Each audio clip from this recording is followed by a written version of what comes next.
When you reach 60, life begins to reveal truths you never saw before. Today, let me share a Buddhist teaching that explains why your heart feels heavier, and yet wiser, at this stage of life. What you're about to hear may bring peace to something you've carried for decades. My dear friends, as you journey through what many call the golden years, I've observed that this time often brings a profound quietness, a chance for reflection that was perhaps impossible in the bustling decades of raising families and building careers. It's a period where the external world might slow down, but the internal world often becomes incredibly vibrant, sometimes even tumultuous. Have you ever felt this? A new sensitivity to the changes around you and within you? Many of you, I imagine, have experienced significant shifts recently. Perhaps you've retired, and the rhythm of your days has dramatically changed. Or perhaps you've said goodbye to beloved friends or family members, and the world feels a little quieter, a little emptier in their absence. These experiences, though universal, touch each heart in a unique way. They can leave us with a feeling, an almost indescribable sensation, like our heart has taken on a new weight.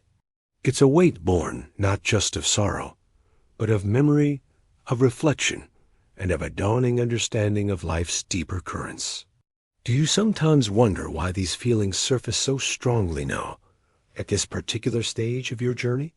In Buddhist teachings, we speak of life as being in constant flux, a river that never stops flowing. We call this anicca, or impermanence.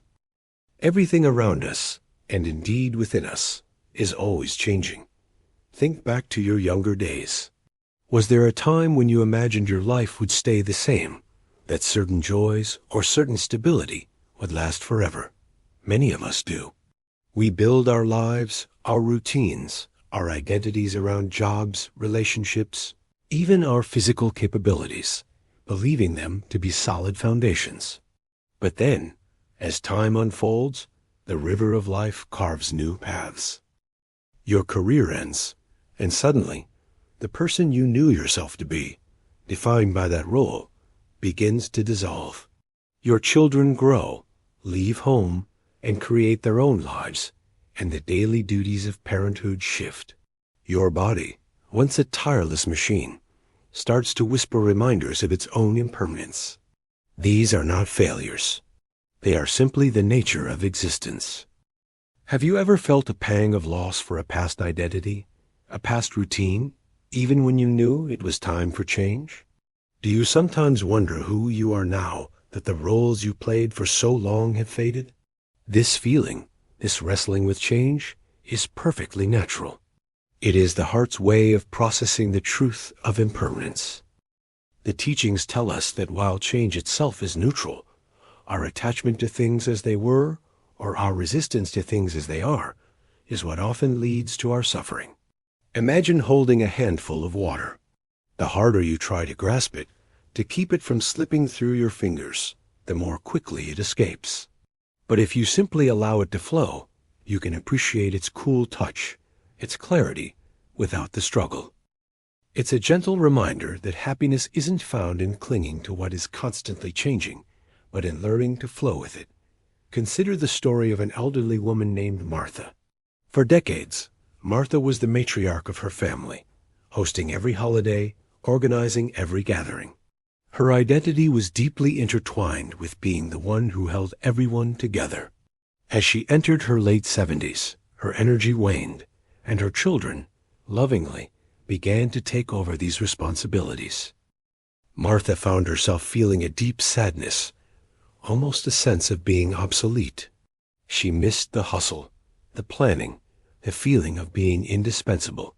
Her heart felt heavy, a weight of unspoken grief for a role she no longer played. I asked Martha, what if your role isn't gone, but simply transformed? What if the love and connection you fostered are still present, now manifesting in new ways? We talked about the resistance she felt, not to her children's kindness, but to the loss of her former self. It wasn't the change itself that caused her pain, but her clinging to how things used to be. Is there a part of you that resists the flow of change, believing that happiness lies in things staying the same? When a loved one departs, or when your body reminds you, it's not as it once was, do you find yourself holding on tightly to what was, wishing things could be different? This holding on is the source of that heavy heart, not the changing world itself. But let me share a parable that might surprise you, one that illuminates a path to lightening that burden. It's a simple story, yet profound. Imagine you are rowing a boat across a misty lake. Suddenly, another boat crashes into yours. You immediately become angry, ready to shout at the careless person who hit you. But then, as the mist clears, you realize the boat is empty. It has simply drifted and bumped into yours. All your anger instantly vanishes, doesn't it? Why? Because there's no one there to blame, no ego to confront, no personal slight to defend against. The circumstances are the same, but your reaction is entirely different. This parable teaches us about the empty boat of life. Often, the bumps and challenges we face a sudden health issue, a family disagreement, an unexpected disappointment, feel like personal attacks or grave misfortunes. We react as if there's an intentional other causing us pain. But what if, like the empty boat, these events are simply part of the impersonal flow of life, drifting and bumping? What if we could navigate these moments with the lightness of an empty boat, less prone to being rocked by external forces? This doesn't mean we ignore pain or suppress emotion. It means we observe it, we acknowledge it, and then we ask ourselves, am I holding on to a story about this event that causes me more suffering? Am I clinging to an expectation that cannot be met? When you release the need to find fault, to resist what is, something remarkable happens.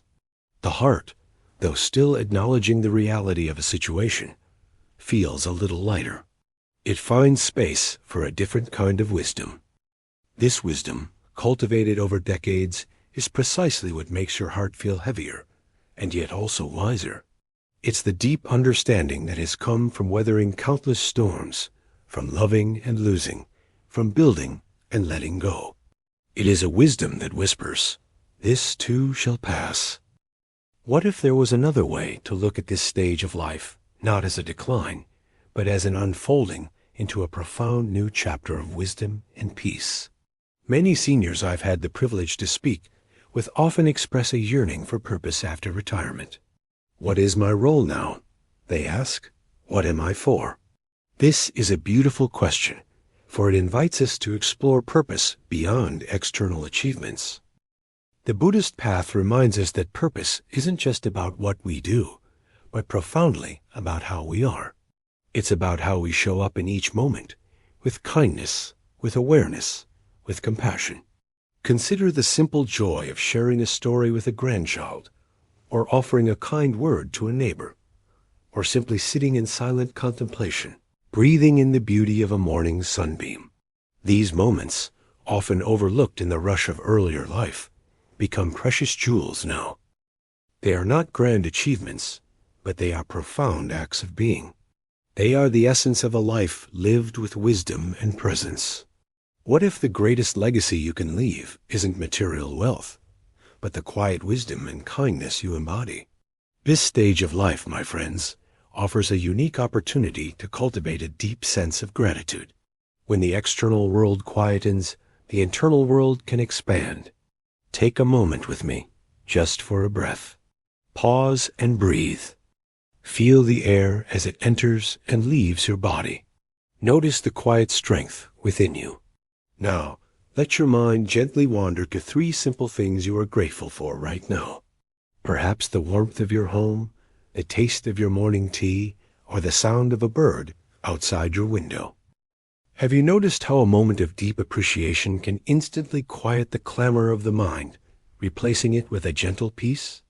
This isn't about ignoring difficulties, but about consciously choosing where to place your attention, cultivating a rich inner landscape regardless of external circumstances. The path to inner peace isn't about escaping life's challenges, but about transforming our relationship with them.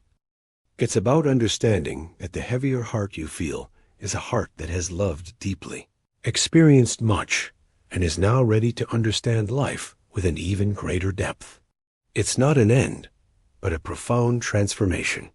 So, as you move through your days, I invite you to gently remember these teachings. When change comes knocking, greet it with curiosity, not fear. When the urge to cling arises, practice letting go, like releasing sand through your fingers. And when life bumps into you, try to see the empty boat and respond with spaciousness and compassion. This wisdom is not distant or abstract. It lives in your everyday moments. It lives in your breath, in your quiet reflections, in your gentle observations. Perhaps as you walk through your day, you might try just one of these reflections. Notice the impermanence of a cloud, the emptiness of a frustrating thought, the richness of a single moment of gratitude. You don't need to become a monk.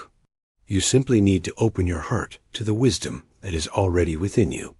Share in the comments below, what wisdom has this stage of life revealed to you? Your experiences are a tapestry of profound insights, and sharing them enriches us all. May this precious journey of yours be filled with ever-deepening peace, profound wisdom, and boundless compassion, both for yourself and for the entire world around you. May your heart, though heavier with experience, also be lighter with understanding. And may you find comfort in the quiet strength that has always resided within you. Go gently, my friends,